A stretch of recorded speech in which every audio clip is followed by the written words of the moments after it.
Hello, everybody.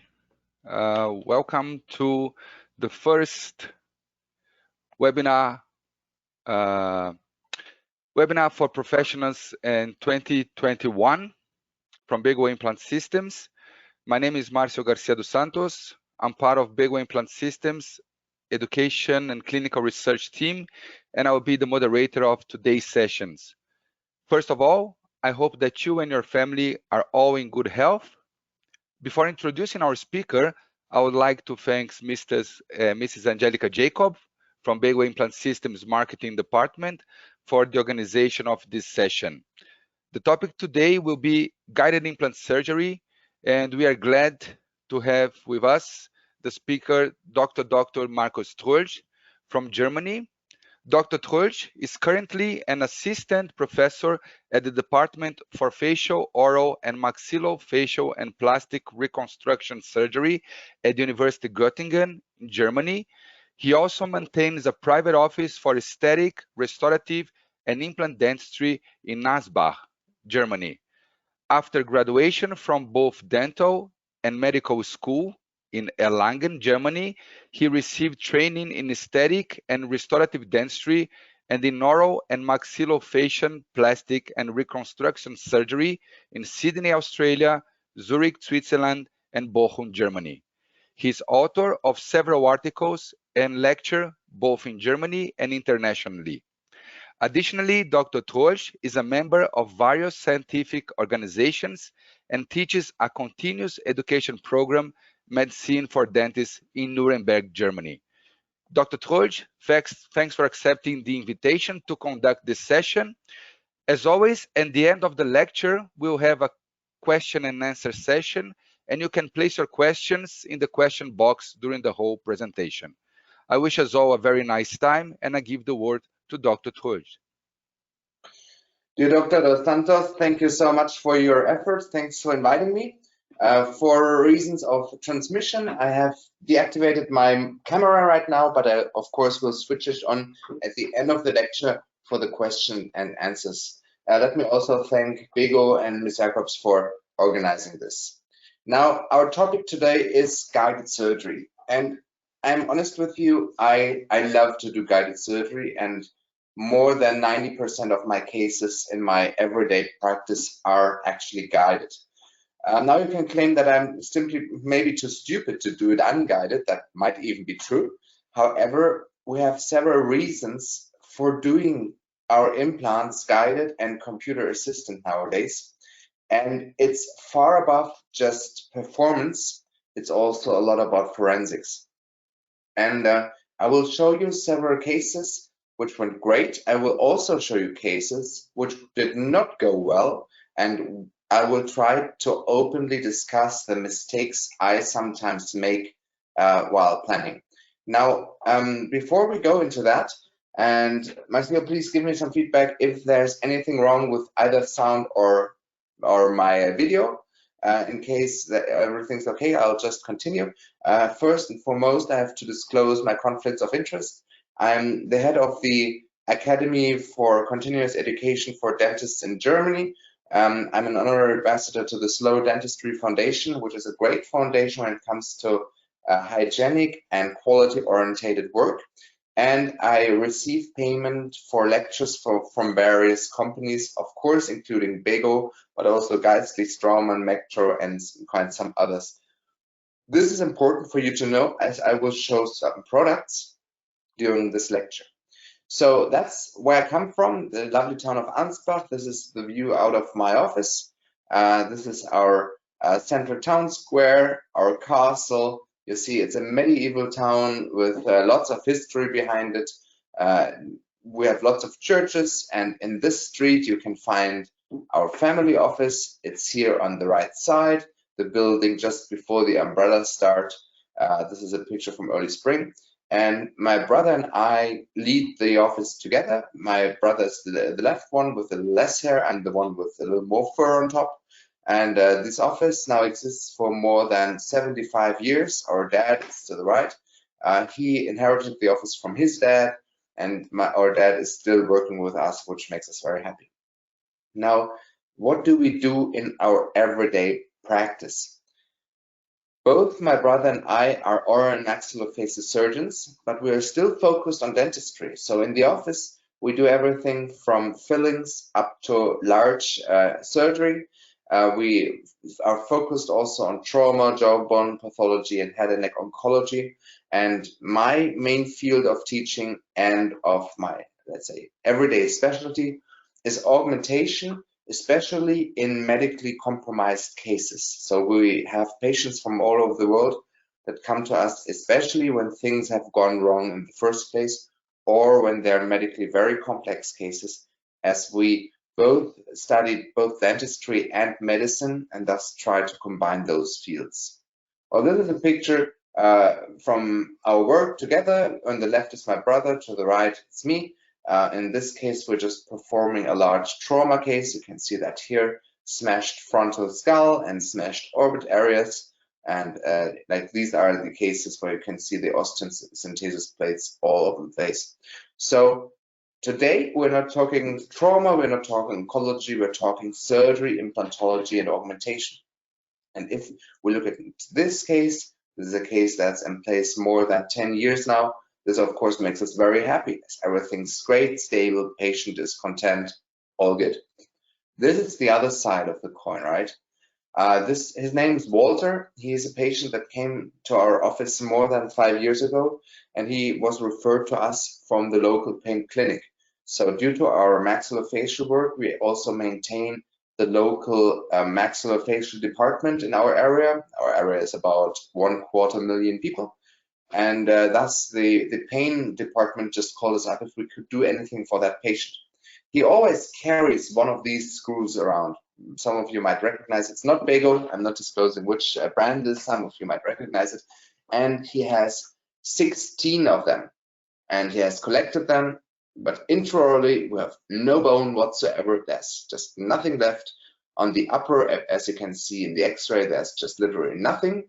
On the lower, it doesn't look that bad on the first glimpse, but it's narrow as nothing and very little bone.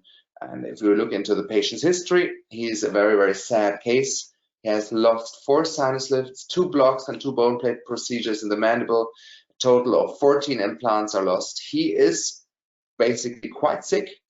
He has severe diabetes, he has osteoporosis with bisphosphonates, he has liver cirrhosis, he is on anticoagulation and has stents, and he of course spent all his money in the futile efforts of other colleagues to reconstruct him. So he has been toothless for a couple of years and he's in constant pain because he just actually has no prosthesis, nothing holds in that mouth, and that's one of the cases like that we try to solve here.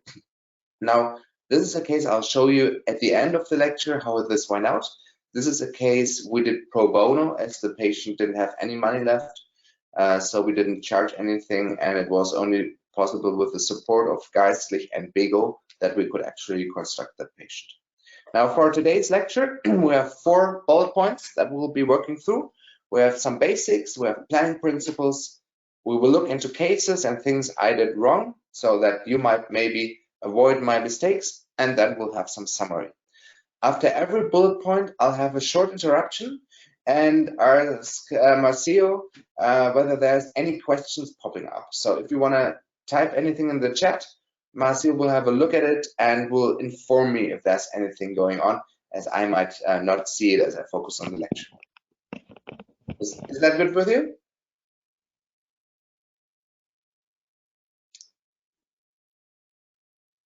Okay, so let's start with one first case. A little lady in her 60s, which is severely sick due to severe osteoporosis and bisphosphonates oral intake, which was flipped to IV intake quite a while ago, and she's also on anticoagulation. You can see there's absolutely no bone left, nothing. And still, it's not about the medical part we are focusing right now, it's about the planning point. Now, as a principle, every case we perform, we plan thoroughly before we even start. Now you can see here the stone models. We always still use on top of digital planning stone models. And with the drills, we have like the implant positions where I would really like to have an implant in the long run. So this is the planning panorax. And you can see, well, there's the positions. I can roughly guess where I want my implants placed. And we will have our focus on the upper jaw today. Now, this is a 3D planning. This software here is called Co-Diagnostics, but you can use absolutely every software you would like. It's just important, one hint from reality, please stick with one software for a while until you understand what you're actually seeing. As I actually ran into some difficulties interpreting these results, as sometimes the various cone beam softwares differ a millimeter or two in what they display. So we can see here huge sinuses, absolutely no bone. And also, please already focus on something that I didn't realize that moment. Look at the huge cavum nostri, the big nose, right? How far it stretches actually into the palate. So we performed a bilateral sinus lift, placed implants in the lower, everything went well.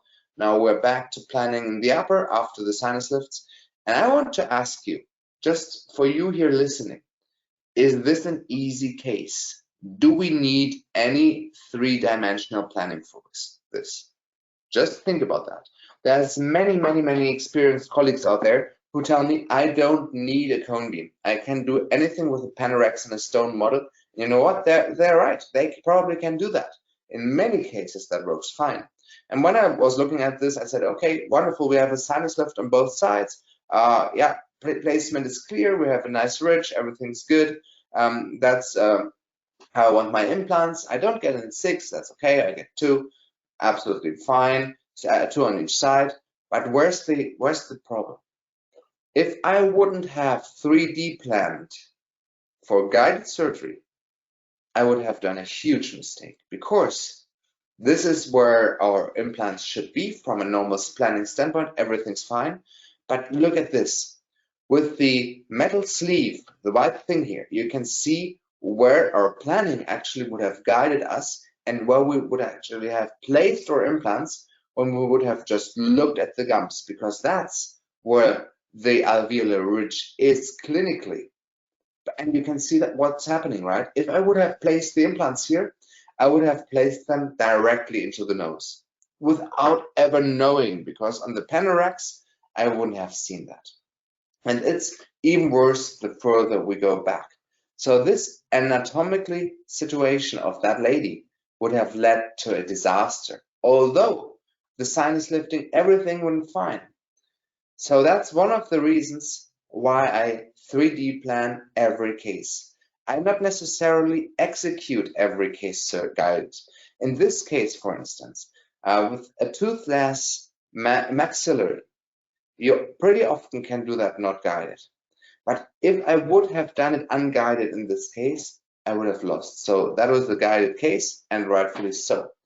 At the end of the day, nobody asks whether you did it guided or unguided, or whether you had your own special system. It's only the result that counts, both for the patient, for your referral base, whether that patient sends more patients in, and also legally if you get any troubles. The result counts.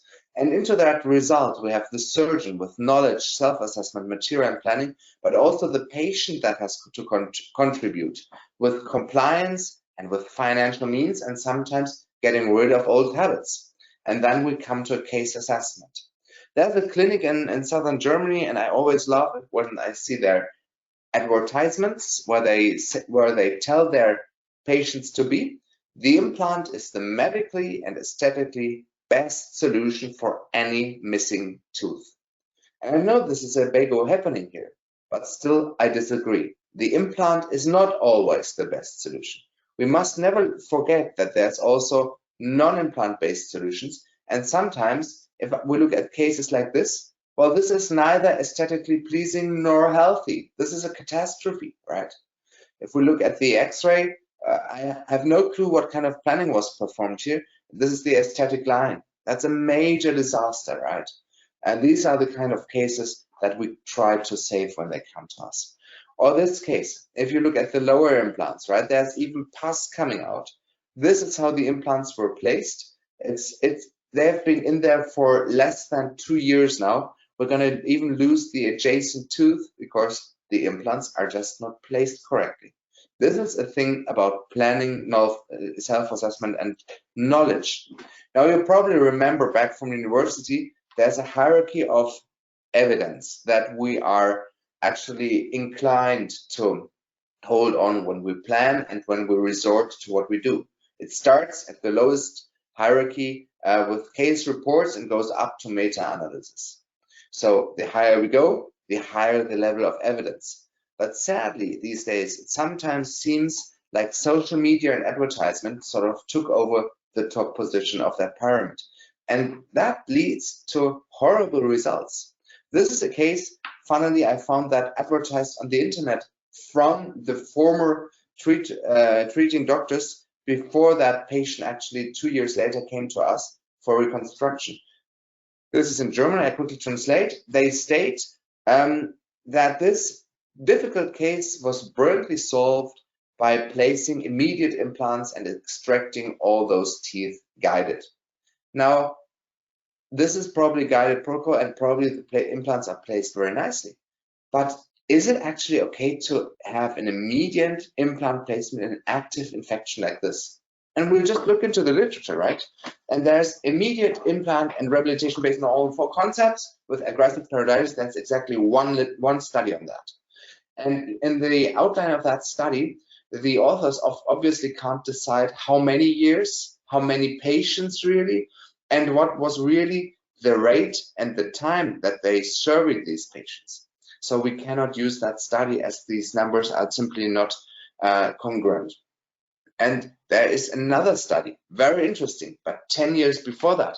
The only review that I ever found that looked through all the literature that is there. And it says, well, we don't know what we're doing. And we're still there. And there's 2008, this epitome of a paper by Professor Heitz-Mayfield. It's one of the greatest papers when it comes to implant loss reasons. Well, she actually came to the conclusion that periodontitis, diabetes, smoking, and poor oral hygiene are the main reasons for losing teeth. And when we look into implantology, and when we look what we see advertised out there sometimes, there's an effect in psychiatry. It's called the so-called Dunning-Kruger effect. You probably have heard of it. It says that lower knowledge leads to a higher self-esteem, or it's a hypothesis of cognitive bias that people with low ability tasks overestimate their ability. So what does it mean? Readiness and knowledge to shout out. Mount Stupid, it's called for those who shout out very loud but actually don't know what they're doing. Why am I telling you that? I'm telling you that you do not think that what you sometimes see in social media and advertisements is all true. It's not. With implantology, just one X-ray is often taken as a proof of principle, but it's not the story. The story is what happens after 5 or 10 years. And this is exactly where we come back with our risk factors and with our digital planning. Because when you pre-plan a case thoroughly, you will still have mistakes, losses, or issues.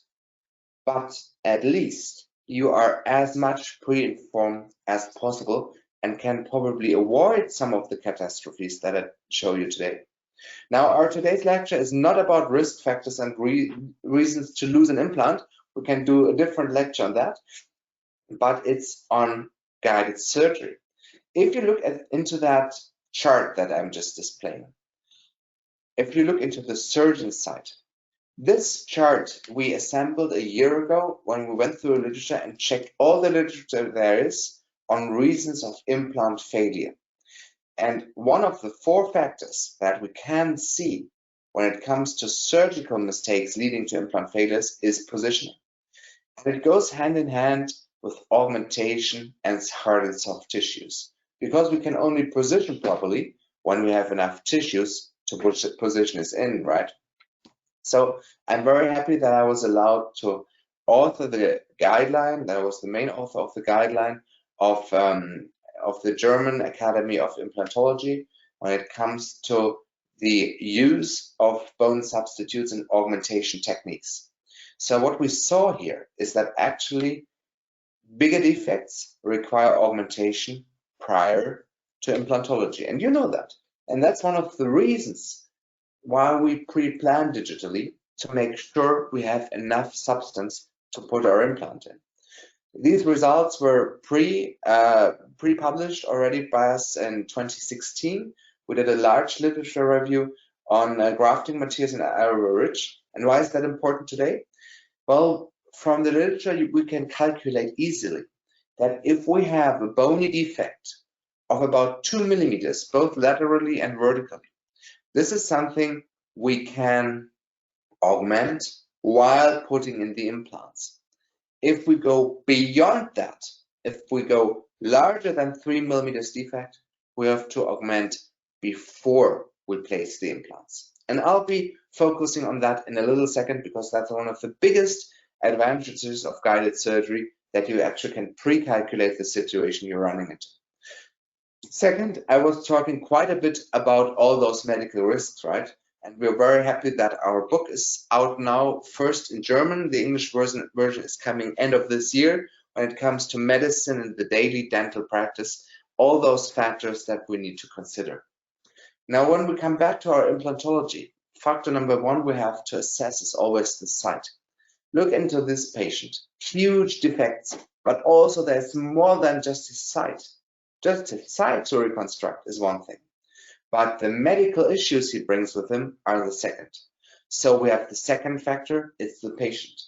And we also have a third factor to consider before we jump into the operation. Look at this patient. This is an implant placement in the upper front, and look at the large hematoma I caused. Yeah, that patient is on anticoagulation. Both swelling and hematoma were actually foreseeable in that case due to the medical background. So we have to calculate that in. This patient, young and healthy, no issues whatsoever, about 1 week after implant placement, and look what? He has an infection. It's one of my cases, this happened to me. And a third case, here it's a 3-dimensional augmentation in the front, and you here see a dehiscence of the 3D titanium mesh. We very often use 3D titanium meshes for the large augmentations. So all these complications, we just have to calculate them in before we begin and have them pre-planned, something we can easily do with guided surgery. So these three things, so site, patient, and probable complications, are one core principle of our 3D planning.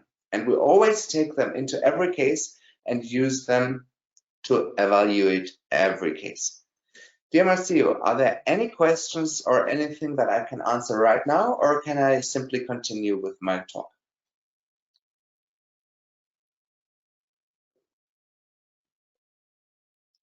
All right, that seems to be everything good. Then I'll simply continue. We'll look into the planning principles itself. And please excuse if I go back to the basics here. But to be very honest with you, when I look into my cases, sometimes I violate the basic principles without thinking about it. So we all know that amazing study from Dennis Tarnow back from the year 2000. It's 21 years old now, where he actually described that we need an implant to implant distance from 3 millimeters, and we must not get any closer to the adjacent tooth than 1.5 millimeters when we place implants. When we surpass these distances, so when we get closer, then we actually start to lose bone. When this happens, there's really not much we can do, because it's about the blood supply in the bone that we violated. So that actually doesn't help us. So we have to really regard these principles. Second, when it comes to length, what's up with length? Well, there is several studies out there that describe that right now we want an implant length of 8 or 10 millimeters to be seen as the standard. There's an amazing EAO consensus report from 2018. But regardless of the length you want, because that's also highly dependent on the bone you put your implant in and the planned prosthetic solution. So there's nothing like a standard. We always have to keep in the back of our mind that through our drill configuration and other issues, I'll be going into them in a second, we have to keep away from critical structures like the nerve at least 2 millimeters. Furthermore, Thomas Linkevičius, you probably know that guy, a brilliant professor from Lithuania. He went deeply into soft tissues, and he was able to describe that we want 3 millimeters of soft tissue above our implants to keep the implant stable.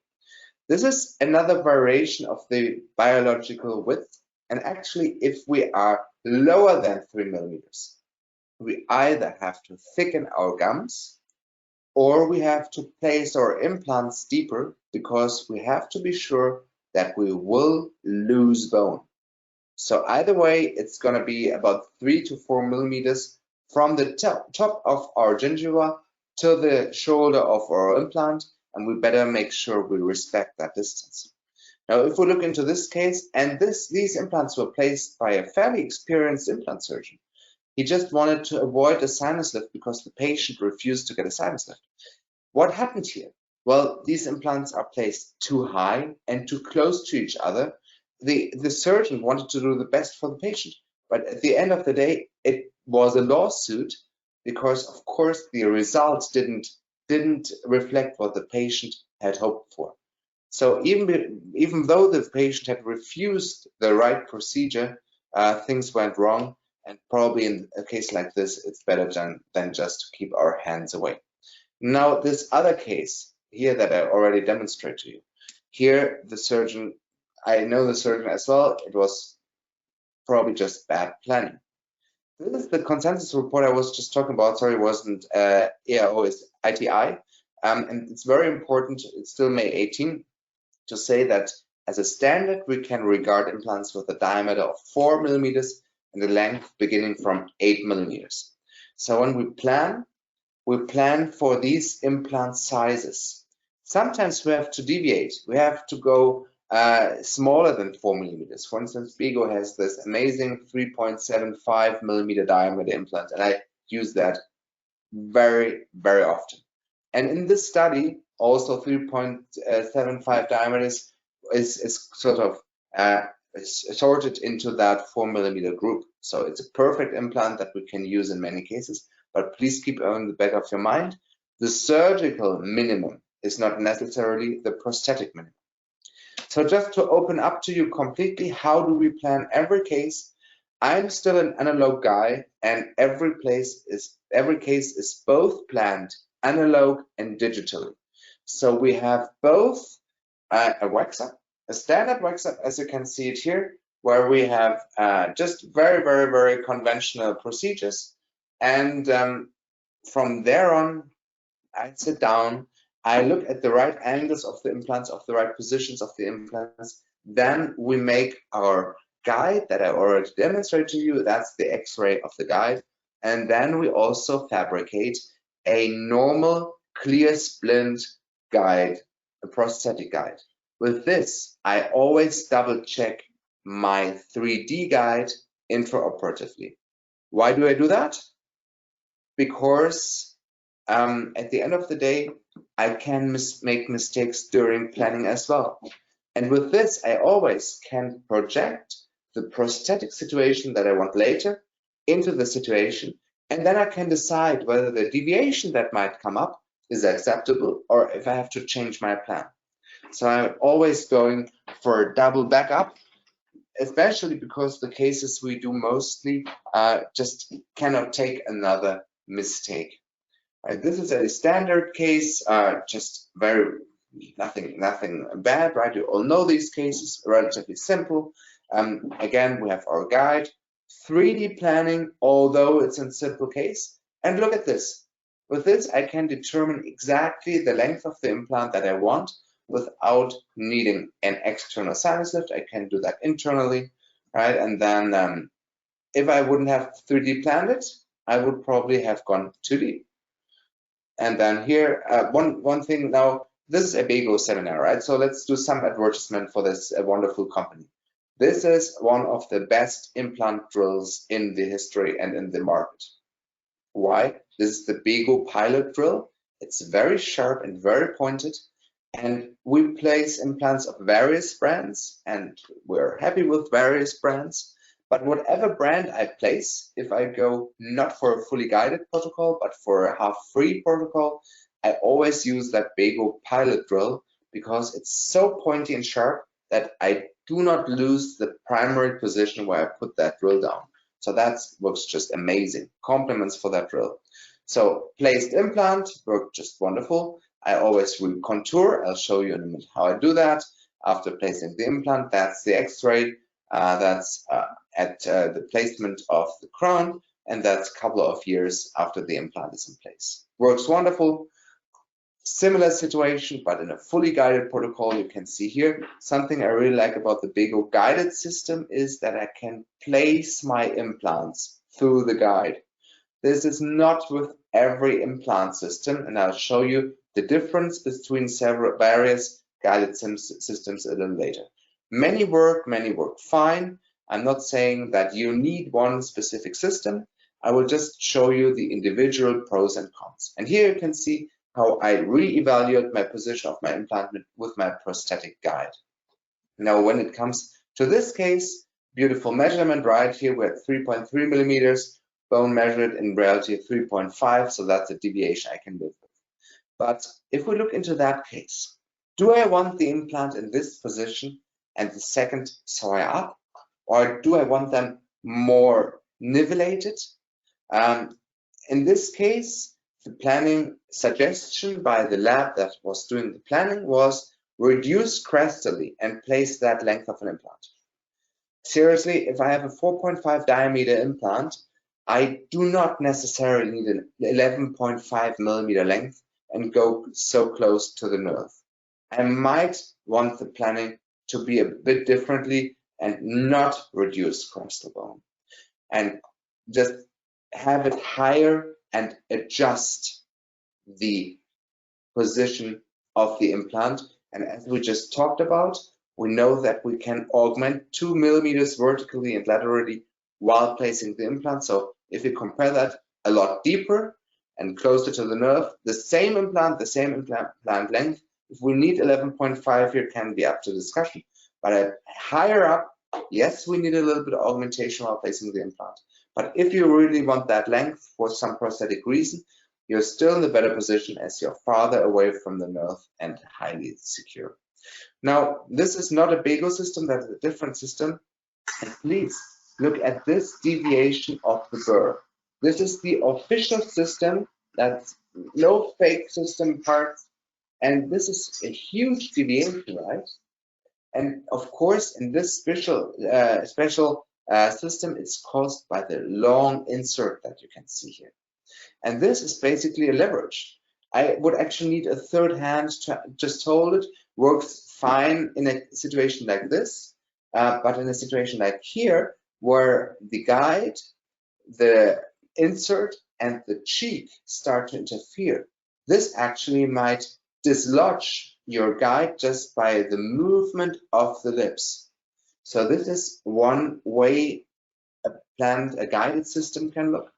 This is a different way. This is a very small sleeve insert. It's very elegant and very, very tiny. And it comes with the burr, and you place the burr, and the burr brings the sleeve with it. But this is not secure when it comes to aspiration. You can actually lose that little part in the patient's mouth, and when the patient starts to cough while you place your implants, you might have an issue with that.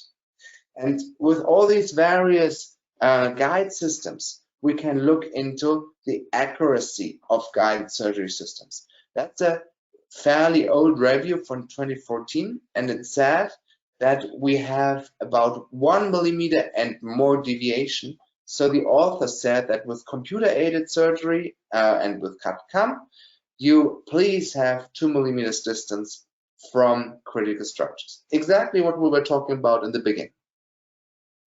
If we look into this situation, there's something even more wrong compared to the first guided situation that I showed you. You can see how far this deviates.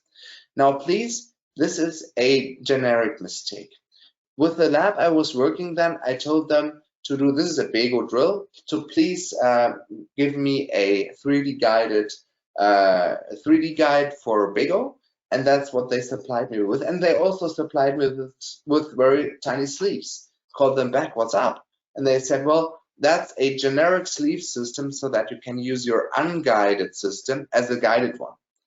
Please never do that, as the accuracy of these generic sleeves that are just flipped over a system to make it guided, although it's not, these are so highly inaccurate that you're probably better off just not using it at all.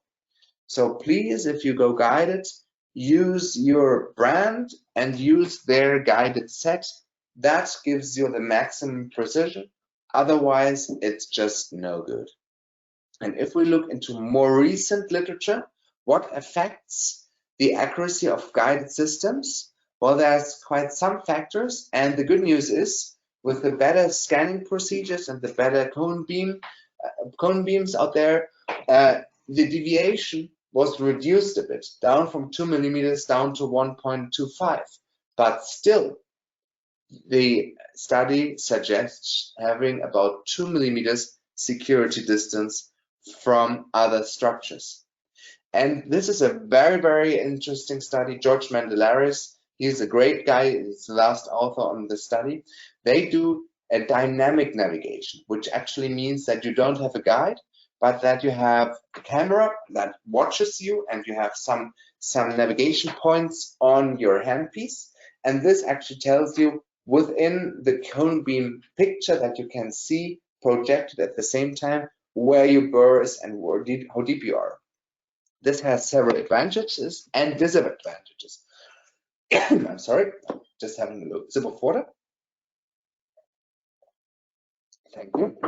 But the good news is the navigation systems, a free navigation system like these, are getting better and better as well. And here they also had a quite low discrepancy. So up to 1.2 millimeters, so pretty close to the guided. Now, I want to show you this case. And this case is very important for me when it comes to the basics of reading a guided surgery system. You can see in blue the projected implant type. In this case, it's a Straumann tissue level.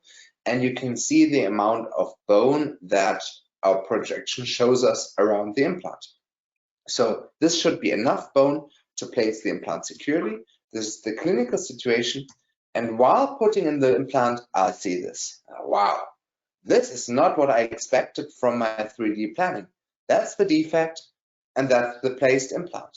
You probably might recognize that I pretty often place tissue level implants at bone level or close to bone level. And BEGO has an amazing system, the BEGO SC implant, which also has a polished shoulder. And in implantology, we more and more see the comeback of the polished shoulder, especially as it comes to long-term stability. But what happened here, right? If we look into the arrows, the yellow arrow is about the rim between polished and non-polished, and the blue arrow is the second thread.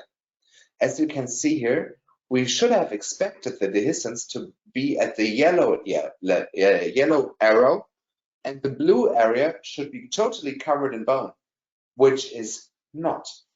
And these are the inaccuracies that you buy yourself with guided implantology. It's just there. We have to know it's happening.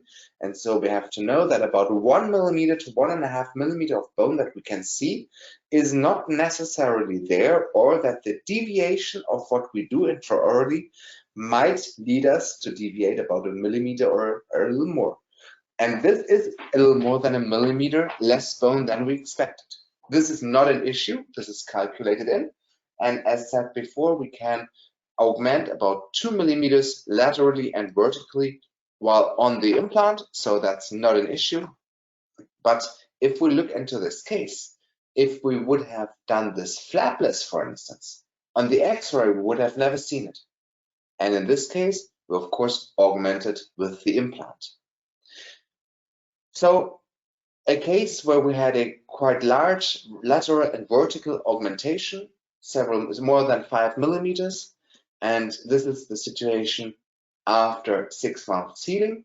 This is planning.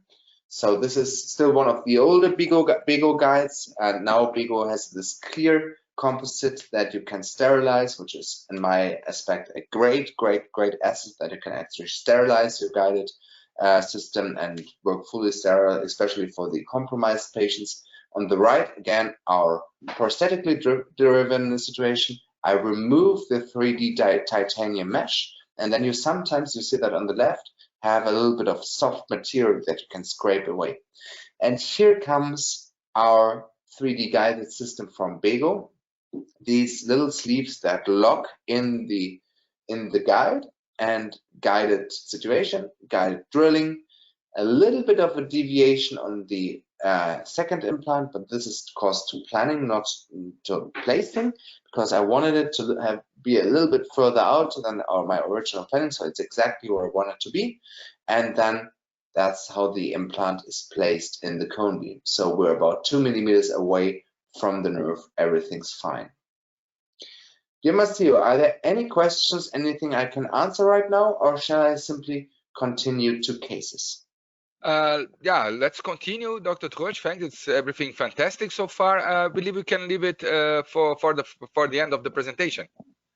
Wonderful. Okay, perfect. So let's go back to cases.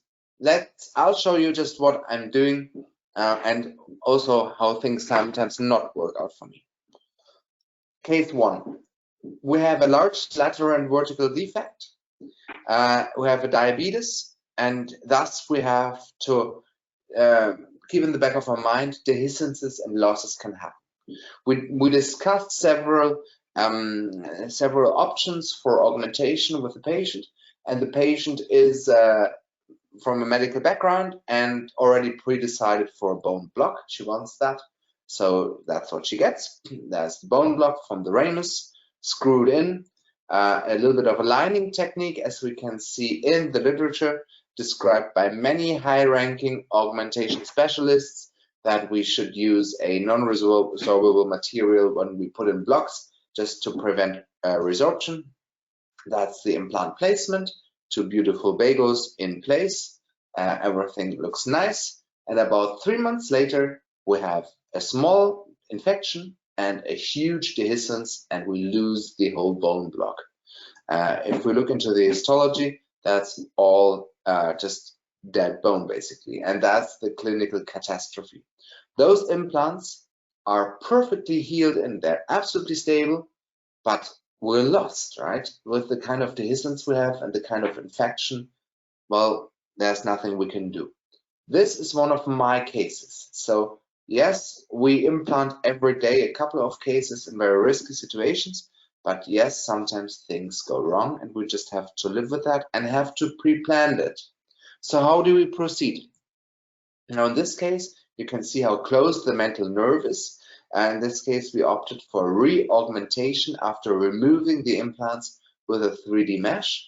The patient didn't want to have another block because she suffered a lot from the harvesting defect, and now she's also on anticoagulation. And in this case, I really prefer to avoid an a defect, a harvest defect.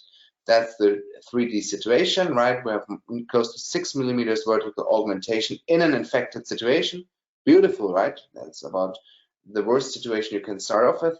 That's the 3D mesh. That's after removing both implants and cleaning, placing the mesh. We use a safe scraper for bone chips and then mix it with a non-resorbable bovine material, put in screws, have a coverage with a resorbable collagen membrane, have matrices, PRF matrices above, suture close here. I'm not really happy with it, but let's see. And everything healed perfectly. So that's the 3D planning for the new implants. And you can see the area that we regrew the bone. That's quite a bit, right? So we go back. That's the mesh. We remove the mesh and we have beautiful bone underneath. And here you can see the beauty of the 3D guided system of BEGO. I use the insert sleeve that I need anyway, right? Every system uses insert sleeves. But because it's relatively small, but not too small, and it's locking in the guide, I can also use it to keep the tongue away, for instance. This lady has a very, very narrow mouth opening. You can probably see that. It was highly stressful to put in these implants. These are the implant sites, placed implants.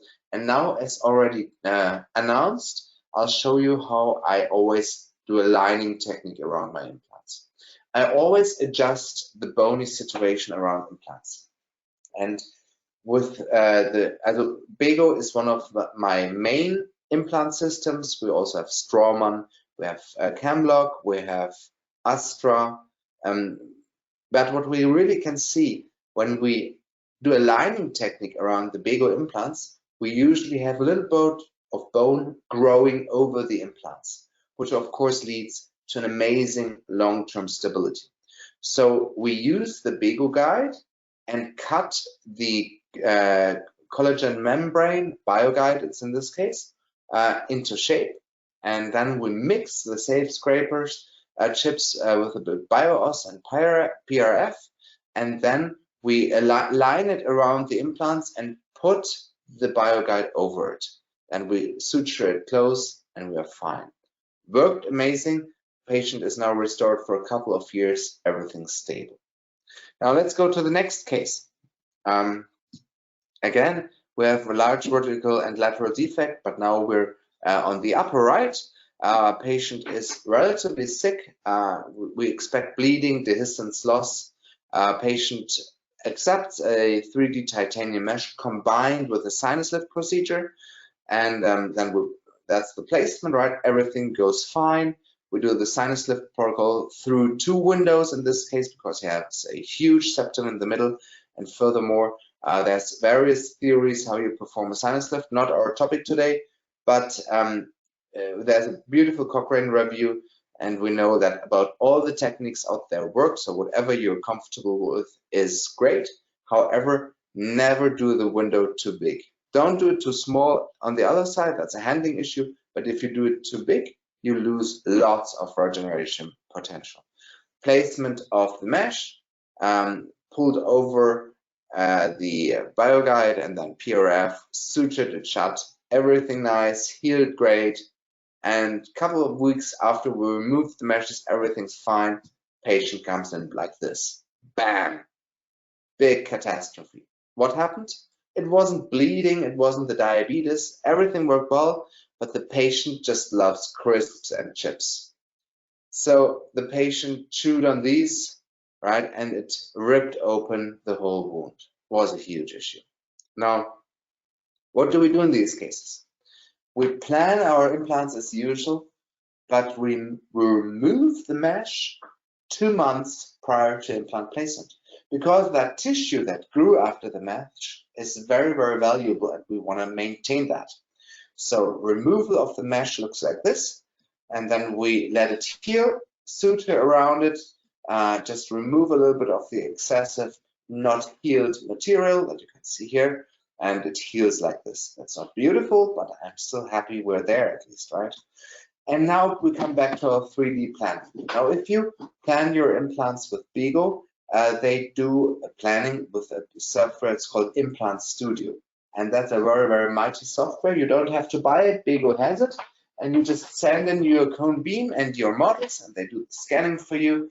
And then they send back to you basically, you can log in on the website and you can see all these pictures, how they pre-planned it. And then you can adjust the case together with the planning staff of BEGO. So this is how we have the 3-dimensional positioning of the implants, and I really like that. This is the guide already to preview, and again, this looks everything nice. And one can ask, well, if there's so much bone even after this dehiscence, why do we need a guided system? And now look at this slide. We didn't only have a dehiscence, we also obviously had a healing issue around the septum of the patient. And here we have a little bit too little bone for the middle implant. So what we need is an internal sinus lift here, because otherwise the implant would be sitting open into the sinus. Without a 3D planning, we would not have seen that. So we go back clinically, everything has healed well, we place our guide, and through the guide, we use a probe to make little holes into the soft tissue so that we know exactly where to place our cut. Because I'll go back 2 slides, because in a case like this, where we have 2 areas where we could cut from the scars, one more palatal, one more vestibular, we have to decide where to put our incision. So we put it on the palatal side, remove that tissue. Actually, that soft tissue that you see elevated here, that's all soft tissue that grew under the titanium mesh. And then we go for the fully guided protocol. And if you have a good 3-dimensional guide, you can even, as you can see it here, perform the internal sinus lift through the guide. So you know exactly where you are, how deep you are. Works amazing. We always double check the position with our prosthetic guide. Everything's fine. So positions look good. But what happened here? You see it's the same case, it's the same guide, the same implant position, but it looks totally different in both situations. And here comes one important thing. All guided templates, especially when you have a free endo on one side, of course are subject to tilting. So you need one pressure point that you reevaluate and that you can keep all the time during the surgery. And you can either mark that or memorize it. Just make sure you hold the guide always in the same spot with approximately the same force. Otherwise, your guided system might ruin your implant placement sites for you. So if you just make sure it's always in the same position, you're fine. This is why I also like the cutouts that BEGO makes in these guides, as you can see here, that you can always reevaluate the position. And you can see either where the red bars, I use 2 fingers and hold the guide like this, or use 1 finger where the red dot is to hold it down like this. And then I always, again, as already told you, I use the guide as a template to cut my collagen matrix so that I don't have to pre-cut it intraorally, place it palatal, and then comes my lining technique again. So I place non-resorbable bovine material vestibulally and laterally around the implants. I mix in bone chips that I get by drilling or from the bony area, cover it up with the membrane and suture it shut. And that's 3 months after implant placement. See it healed very well. And these are 5 millimeter or 4.5 millimeter abutments. You see the thickness of the gingiva we got. So at the end of the day, everything worked well. That's after getting the implants free. Again, we have healing issues as always with that patient. X-ray looks just fine. Remember, we came from here. But the important part is we sort of had pre-planned that complication. And then if we do a 3D mesh and that happens, we just remove the mesh prior to implant placement and make sure we don't remove the soft tissue that has grown under it. Now let's come to another case. And in the mandible, very interesting case. Again, we need an augmentation. As you can see, there's literally no bone. Also some medical issues. 3D planning, not enough. We do again an augmentation. As you can see, about 80% of my large augmentations are meshes these days, as they're highly acceptable both from a healing standpoint. Second, they're relatively okay with dehiscence defects compared to bone or plate techniques, which are a lot less resilient to dehiscences. And third, about 80% of the patients we operate on have anticoagulation, and with this I can avoid the harvesting defect. We had the dehiscence here as well, so I try to show you the more complicated cases here, not just showing you the sunny side up cases. And here we did a 3D guide with BEGO again. That's the template that we did, and then we went into the 3D planning. Why? Because in the dehiscence area, I want to avoid a little bit certain areas to make sure I have enough bone around my implants. That's the guide, beautifully executed, but there is one mistake in that. And the mistake was made by me, right? Because I'm the one who controls the implants. It's not a big mistake. it's maybe just a variant. But I, for prosthetical reasons, want my implants to be relatively parallel. And if you look at the implant that is sort of placed at the lower right incisor, that's angulated too much outward. I didn't see that during planning. That's the guide, right? Especially in the mandible, but also in the maxilla, it's possible to do fully guided even without screwing it in. Here's the proof that it works. So we don't do that in every case. Many of the toothless cases are still done from us without using the guided template. About 50%, I'd say. The other 50% are used with the guiding template, especially when we have a complicated bony situation. I have to make sure we hit the sweet spot. But all of these cases are 3D planned, right? Again, here, drilling of the implants looks fine. Here you see the area around the lower right incisor that I tried to avoid. This is why I did 3D planning.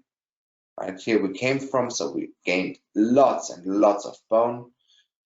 And here you already see the corrected situation. In blue, right, these two implants, when you look at the guide, are a little bit too close to the medial rim, but this is what the reason is because I corrected that during implant placement. Again, that's the placed implants, lining technique around the implants, as I already showed you. So allow me to summarize, and then we go to the questions part. We have, for complex cases, 3 factors that we have to take into account from the medical side, which is the site itself, the patient, and complication possibilities. If we augment, especially in medical complex cases, we prefer guided implantology, which also includes guided augmentation, as we are quicker. We have an optimal adaptation to the site, and we can adapt it great to the anatomy.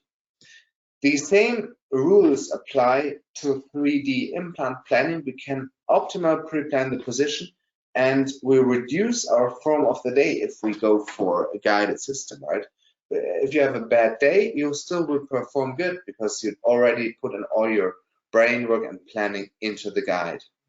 We just have to make sure, and that's the case I already demonstrated, right, where it saved me a lot of troubles by 3D planning. We have to make sure we regard the anatomy. We have to make sure we fixate the guide thoroughly with our hands always in the same position so that we get the good guide.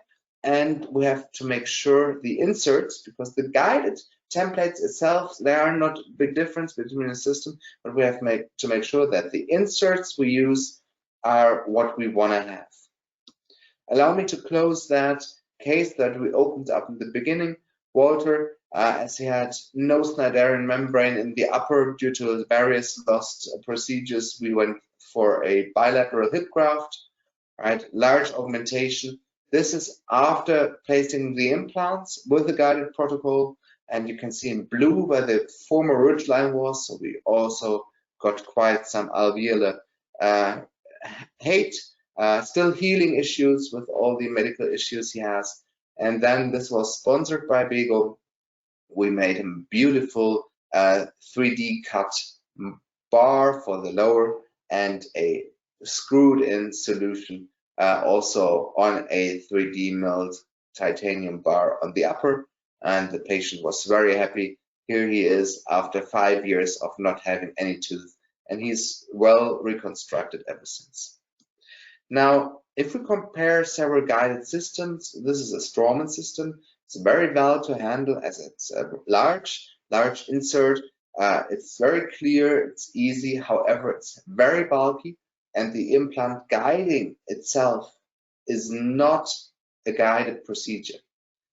Now, this is the Dentsply system, Astra in this case, which is a very small and elegant sleeve, which works just beautiful, but the box is not very clear, it's very difficult to handle, and it has an aspiration hazard. And here comes our BEGO insert.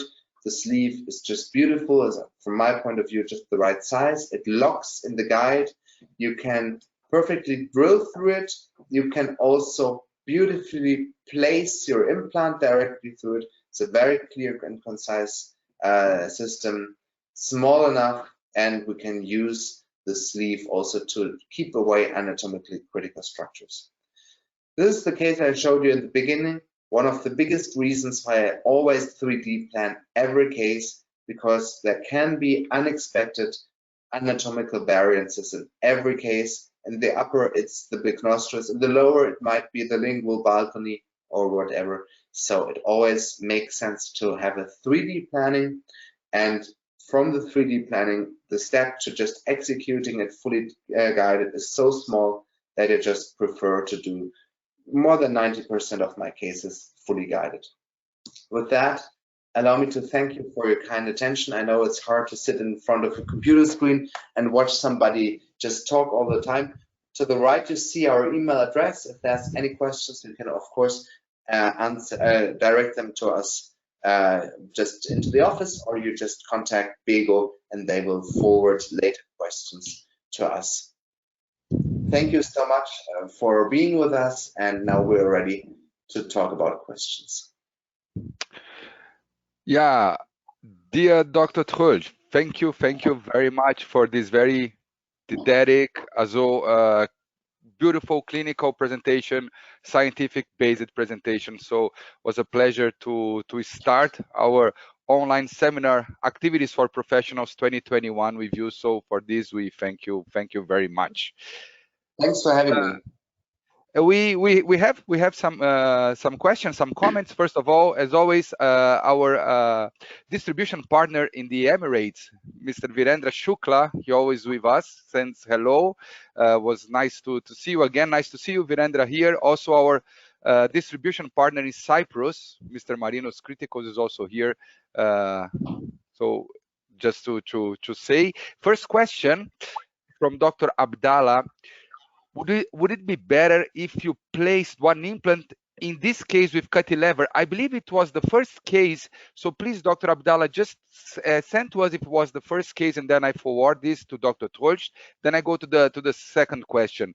Dr. Ahmed, I want to ask about the prosthetic guide accuracy. So how about the prosthetic guide accuracy? How do you see this? With the prosthetic guide, which is just handmade, on a stone model after a wax up, right? It's really accurate. That's a technique we have been using for 50 years for everything we were doing in the lab. So here we have little accuracy issues as we do the wax up, and then simply cut out the plastic of the guide to the position we want. The accuracy issues with the guided systems come from the conversion of a cone beam data stream into a model, a digital model, and from matching that digital model with a either scan from a stone model or an intraoral scan, matching these both, and then putting this into a guide. And every guide has little, well, let's say inaccuracies. If it would be 100% fitting, you wouldn't get your sleeve into your guide and wouldn't get your drill into your sleeve, right? So there has to be a little bit room for wiggling around. And all these inaccuracies, these add up. And these can be, as I demonstrated to you, relatively high. However, we have to keep in the back of our mind that we only detect those accuracies because we have a very, very, very high level of diagnosis to begin with. If we do it fully analog, we don't even have that level of knowledge to begin with, so we could never access or estimate our inaccuracy, which is the problem with assessing the inaccuracy of the prosthetic guide. It's simply a wax up and a projection into the oral cavity of the patient that I know there where my implant is. I'm pretty okay with the prosthetic situation, but it gives me really, really little information about anything else, close to none. Whereas the digital guide gives us shiploads of information, and here also we can be critical. Thank you very much. You talk about it, but once again, from Dr. Cornell, which software do you often use for your guided surgery? So we use two softwares. We have Co-Diagnostics. That's the software that I use every day on my computer, simply because I'm used to it. The second software we use is Implant Studio that we use together with BEGO for our planning process. There's many softwares out there, and I haven't heard of a single one which is like really bad, or a single one that is so superior to all the others. I personally think that it's up to you. You're handling prerequisites, what you just like to do with your software. And the benefit of doing it, for instance, with BEGO directly is that you don't have to buy the software. They do it for you, and you can just look at the pictures, right? It's perfect. When I talk about immediate loading, CAD come prefabricated in all on X cases. This is possible with us. So how is your experience with BEGO? This is a question from Dr. Vazant. It's very well possible. It's very well feasible. And if we want to do immediate loading, of course, there are also analog protocols. So there's studies and case reports, I think back from the 90s, far before we had any kind of digital guided, that you can actually do that. However, I think nowadays, if you want to have immediate loading, the absolute prerequisite is a 3D pre-planning and a guided surgery protocol. It works great with the BEGO system. Thank you very much. Two questions that builds together, I would say, from Dr. Abdallah Hale. How long should we wait after placing the mesh? And what is the best type of bone to be placed with the mesh? Right, this is a very good question. Now, there's numerous studies running on that. At the moment, we like to be our mesh in place for 6 months. I have several cases that have been in place for 4 months before I placed the implant. They worked fine as well. I have many cases where we had dehiscences, so I have way more than 100 meshes, and I would say we have a dehiscence rate of 15 to 20%. And with all the dehiscences, we remove them after about 3 months. And in these cases, the bone also appears to be stable. What do we put under the mesh? My mix is 50% autogenous bone chips, or 30 to 50% autogenous bone chips, PRF, liquid, and BIOS, and the fine particle BIOS. We know that gives us amazing bone quality. I just put in implants, BEGO, by the way, about 2 weeks ago into a case where on the one side we had to augment and the other side we didn't have to augment before. And the bone on the mesh side, on the augmented side, was to put an implant in even better than the natural side. So that works great. I would always suggest having about 50%, at least 50% particles of a non-resorbable material in there, because that gives you the long-term stability. Thank you very much. And also from Dr. Abdallah, how do we fix the mesh in place? I'll go back and show you one of the slides, if you quickly allow that. I mean, mesh is not our today's topic, but I really like your interest in that. Thank you. I will just quickly here. I will just pull that back a bit bigger. And,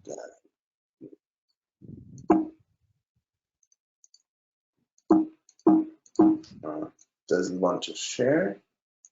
Okay, there we go. You can see my main screen, I hope. Yes, yes.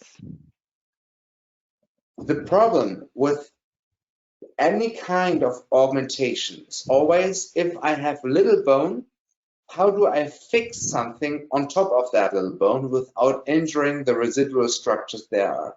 This is always a problem if I do a bone plate technique, if I do a bone block technique, or if I do a mesh technique. Doesn't matter. It's always the same issue.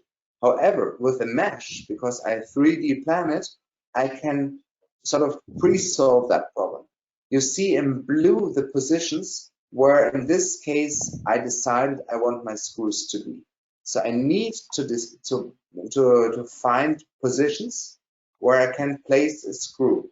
So I place diameter 1.5 millimeters and length between 5 and 7 millimeters, screws through the little holes of the mesh, and with this fix the mesh on the bone. And I use for a mesh like this from that size. So I would say for every tooth span, I count in 1 to 2 screws just to make sure it's really fixed. In the beginning, when I started to place meshes, I just used 2 screws for every mesh, even for the very large ones. And it worked fine too. I never haven't had an issue with that.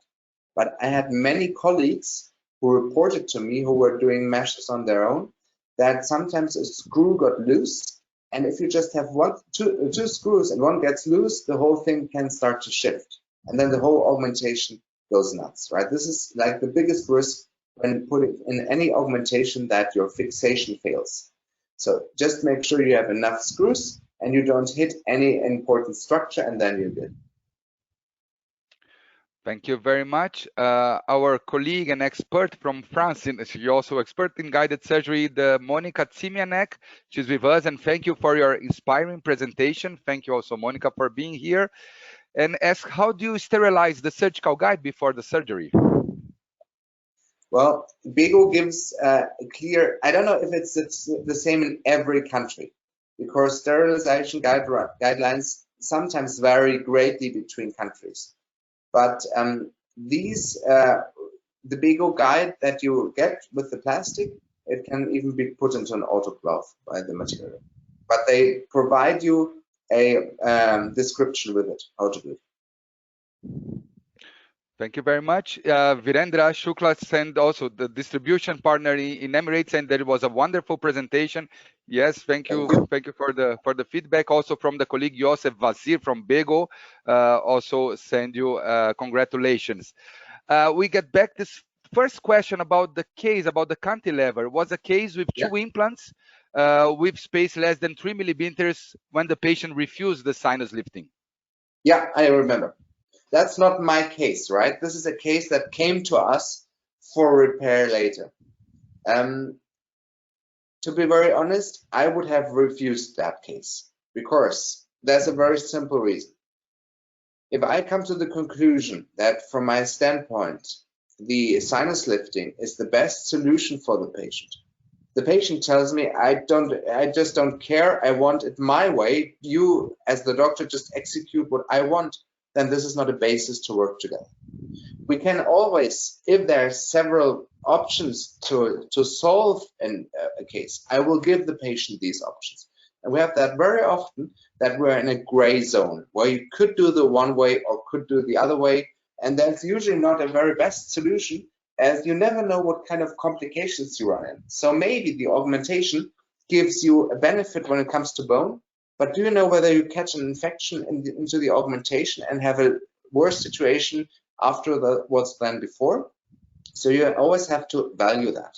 Now, when it comes to the case that the colleague here refers to, so this sinus lift avoiding situation, in a case like this, there's several critical aspects, and I will quickly just pull up the X-ray again so that we all know what we're talking about.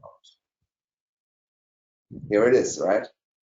Yes. So we have these 2 very narrow implants in the front, and that cantilevered, or that let's say funnily placed implant at the distal. Now, number 1, if you place an implant like this, and I know Noble Biocare with all 4 just told everybody, yeah, you can place your implants crooked and everything will be fine. If we look into the literature, we see more and more studies coming up where it shows that the implant on the bony side is a lot more prone for infection when you place an implant crooked compared to place it straight. Second, in a case like this, if we cannot go for a sinus lift, although to be very honest with you, we also go for sinus lifts for bisphosphonate patients. And this is not our today's topic. Marcia, if you want that, we can plan another webinar at a different time, just looking into medical issues and how to overcome them and still successfully solve that with the patient. This is one of my preferred topics to ever talk about. This is already fixed, so we go for it. Yay! So, but in a case like this here, with the canine in this case being already root canal treated, I mean, seriously, if we really would have wanted to avoid that sinus lifting, and if it's a short-term solution, maybe that patient is 99 years old, quite sick, and still wants to have for the last 2 to 3 years, whatever of their lifetime, a fixed prosthesis, whatever, right? There might be reasons for anything. I'm not saying that there's a no-go or something. You always have to consider options. Then I would have suggested placing a larger diameter implant here in that area where these two implants are submerged properly, and the same thing here distally, larger diameter implant, a little bit more distal, but longer and up straight, and then have a long bridge and hope for the best if you want that, right? I wouldn't suggest that solution, but there might be a reason why you can consider that. But just the violation of the distance of the implants here just is the biggest issue in this case. Thank you very much. Dr. Abdallah Hahale was placing the question. Thank you for your participation, and thank you very much for the great lecture. Also, once again, our distribution partner at Cyprus, Mr. Marinos Kritikos, thanking you for the excellent, very great lecture, and ask you, absorbable or non-resorbable membrane, fleece is a good idea? I love it. This is a great audience. Thank you all for listening, and thank you all for putting in so great questions, because I feel like with you guys, we can go into the very depths of implantology, right? That's where it gets really interesting. To be very honest with you, there's arguments on both sides. From my personal standpoint, I have tried many things, and I have not found a material where I'd say, crap, don't use it. It's just crap. I am a big fan of resorbable membranes. Why is that? When we did the 2016 big review, we included more than 22,000 studies. We went through all the studies that were published on augmentation, either as a single procedure or in conjunction with implants.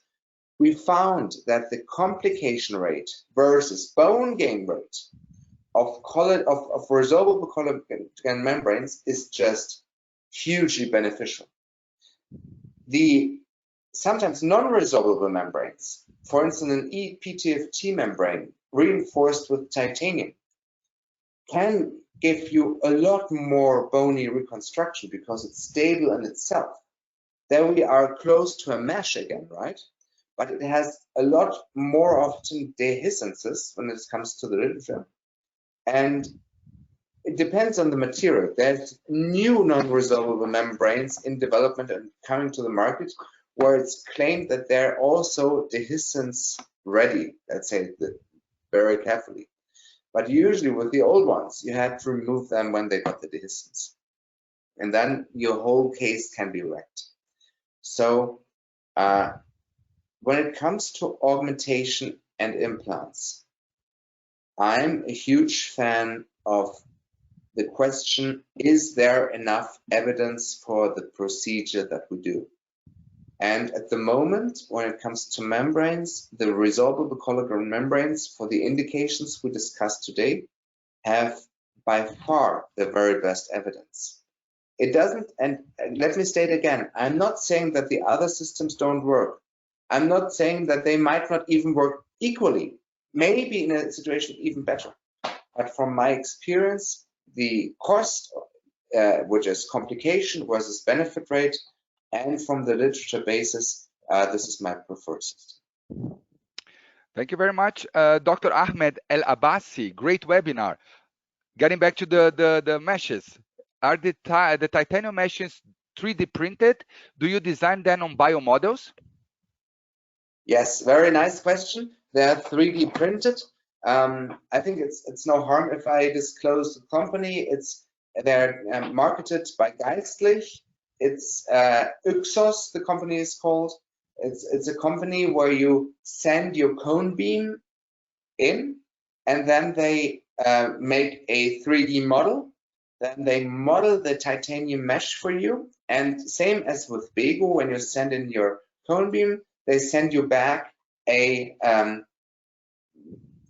out layout, and then you can online correct it. And with Ixos, it's really great because you have an online 3D model that you can rotate and look at and really get into all these shapes, and then you adjust it. And very important, if you want to do that, don't hesitate to drop me an email. I'll be happy to help you with the first couple of cases that you do, that you avoid the mistakes I did in the first cases, because it's not very complicated. If you're able to place an implant, you can also place a 3D mesh. But there's some things in the planning that we need to pre-plan again. And here sometimes we need to adapt the model that the company gives you. For instance, I usually over contour it by 1 millimeter, both laterally and vertically, because we lose about 1.5 millimeters of hard tissue if we run into dehiscence, just by volume. And if you have pre-counted that in, then you're even more ready to face a dehiscence, right? Perfect. Thank you very much. And we get one more. Why does the dehiscence occur? What can be done to prevent or minimize dehiscences? Great question. Allow me to be very honest with you. I have no clue. I thought I had one, and the more I do it, the less clue I have about that. So I always blamed it on, well, allow me to start differently. For dehiscence, there's multiple factors that play into that game, right? The state of the vessels of the patient. For instance, if you have cardiac issues or diabetes, then it's my surgery. Did I raise the flap properly? Did I alleviate it? Did I mobilize it properly? Third, did I overextend what I want? Maybe it's just not possible with the soft tissue I have. Is my suture technique correct? Does the patient behave correctly? Does he protect it? Or as the case I showed you with the crisps, does the patient do something to sort of provoke the dehiscence? I sometimes use an Essex splint, so a guard that I place on top of the wound just to keep the tongue and cheeks away. Sometimes I thought it's the localization in the mouth, or whether it's a free end situation. But at the end of the day, we're right now analyzing more than 100 cases, and I don't find any pattern that I could properly apply. I have young and healthy patients who have no issues at all, and I am in a spot where I have surrounding teeth where nothing should press on. I did everything right, and it pops open. And I have the bisphosphonate patient with anticoagulation without any tooth where I can't protect it, and the patient doesn't really maintain it very well, and everything stays shut. So you cannot 100% foresee it. But as a rule of thumb, any kind of augmentation is more prone for dehiscence in the upper right and upper left. We don't know why. It's simply through all the augmentations we have, whether it be bone block, bone plate, whatever. Second, the sicker the patient is, the more likely a dehiscence is.